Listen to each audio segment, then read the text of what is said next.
Hello दोस्तों, नमस्कार। दोस्तों, आज हमने एक टॉपिक लिया है। वह टॉपिक है इकोनॉमिक सेक्शन से आरबीआई के अंतर्गत में जो मौद्रिक नीति है। मौद्रिक नीति के अंतर्गत आता है मात्रात्मक और चयनात्मक उपकरण। उन उपकरणों में से जो मात्रात्मक उपकरण के अंतर्गत में LAF लिक्विडिटी एडजस्टमेंट फैसिलिटी की जो आरबीआई इस उपकरण के माध्यम से जो अर्थव्यवस्था में मुद्रा की प्रवाह को नियंत्रित करता है, उसमें देखेंगे कि रेपो रेट जो लिक्विडिटी एडजस्टमेंट फैसिलिटी का ही दो पार्ट है। एक है रेपो रेट, एक दूसरा है रिवर्स रेपो रेट। हम देखेंगे कि इनके माध्यम से यह है, सबसे पहले देखेंगे यह है क्या, और फिर आरबीआई इन दो उपकरणों के माध्यम से कैसे अर्थव्यवस्था में प्रवाहित तरलता को नियंत्रित करता है। जैसे कि चलिए सबसे पहले देखते हैं रेपो रेट। रेपो रेट समझाने से पूर्व दोस्तों एक छोटा सा, इससे थोड़ा सा हम एक अपनी आम व्यवहारिक तौर पर इसको थोड़ा सा समझने के प्रयास करते हैं। जैसे दोस्तों, हम कोई बैंक अगर जाते हैं कि हमें ऋण चाहिए, तो बैंक हमें एक लोन देगा, लेकिन उसका शर्त है क्या है कि वे इंटरेस्ट रेट पर देगा। क्योंकि वित्त का एक परिभाषा होता है कि वित्त का उपयोग करने का अधिकार देंगे, लेकिन उसका आधार होगा आधार या लाभांश। तो यहाँ आधार के बात किया जाता है ब्याज। तो ब्याज के आधार पर ही कोई बैंक क्या करता है, किसी आम व्यक्ति या कस्टमर को अपना ऋण प्रदान करता है। ठीक इसी प्रकार दोस्तों, एक जैसे कि हर देश के केंद्रीय बैंक होता है, उसी तरह भारत का भी एक केंद्रीय बैंक है आरबीआई। तो इन बैंकों जैसे भारत, यह आरबीआई एक तरह के नियामक के तौर पर काम करता है। दोस्तों, इसको कभी विस्तार से बताएंगे कि नियामक के तौर पर क्यों काम करता है। क्योंकि भारत के अर्थव्यवस्था के जो प्रकार होता है ना, तो अर्थव्यवस्था के प्रकार होता है कि किस तरह की अर्थव्यवस्था है, उसके आधार पर, स्वामित्व के आधार पर जो अर्थव्यवस्था के प्रकार है, उसमें से भारत एक मिश्रित अर्थव्यवस्था है, जहाँ मिश्रित इकोनॉमी को जहाँ पर पूंजीवादी और समाजवादी दोनों तरह की अर्थव्यवस्था यहाँ पर मौजूद है। और ऐसे में आरबीआई जो है, आरबीआई संस्था एक सरकार का नियामक के तौर पर कार्य करती है। दोस्तों, खैर ये टॉपिक लंबी हो जाएगी। हम आज का मेन जो टॉपिक है वही repo rate, reverse repo rate. तो जैसा कि बताएं कि कोई व्यक्ति अगर कोई ऋण के लिए बैंक के पास जाता है, तो बैंक उसे एक निश्चित ब्याज दर पर ही ऋण उपलब्ध कराता है। ठीक है। ठीक इसी प्रकार भारत में उपस्थित जितने भी बैंक हैं, जो व्यावसायिक बैंक है, जो अनुसूचित बैंक है, या कई अन्य बैंक, वे बैंक जब आरबीआई से ऋण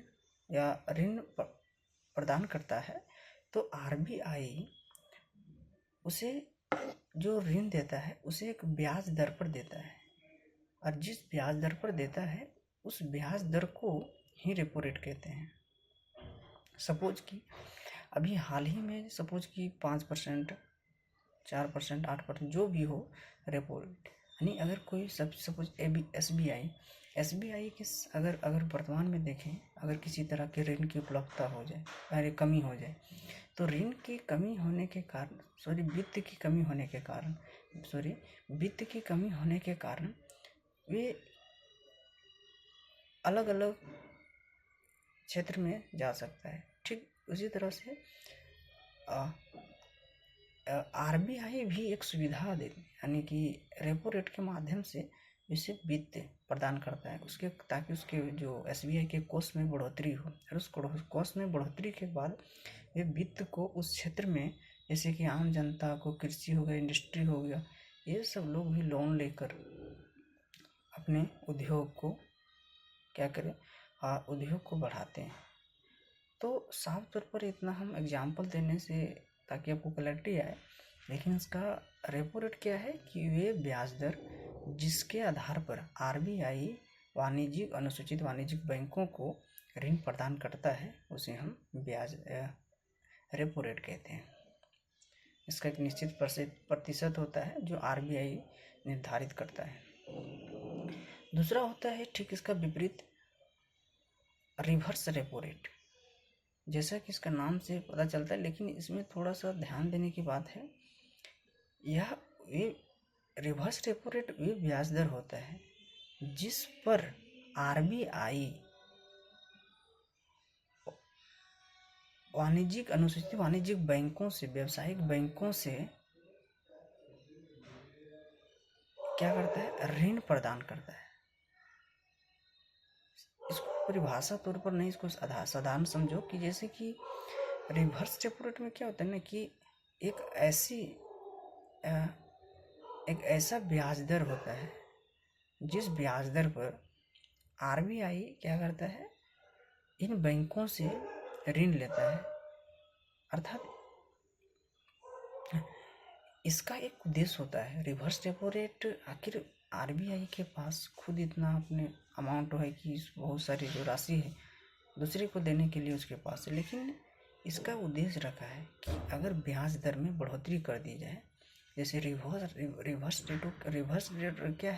रेपो रेट क्या है कि आरबीआई अनुसूचित वाणिज्यिक बैंकों से एक तरह से पैसा खींचने के काम करता है। खींचने इन द सेंस मतलब उससे अवशोषित करना, और अवशोषित करने के लिए क्या करता है, रिवर्स रेपो रेट का प्रयोग करता है। अर्थात रिवर्स रेपो रेट में क्या करता है, आरबीआई खुद बढ़ाता है इंटरेस्ट रेट को, ताकि जो वाणिज्यिक अनुसूचित वाणिज्यिक बैंक है वे आरबीआई के पास क्या करें, मतलब जो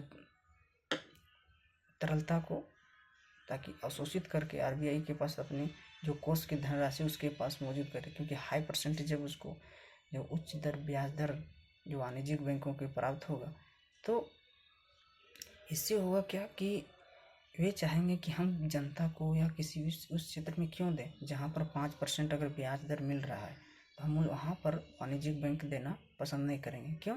क्योंकि जो 5% वहाँ मिल रहा है, इससे अच्छा हम 6% पर हम क्या आरबीआई के पास जमा करें।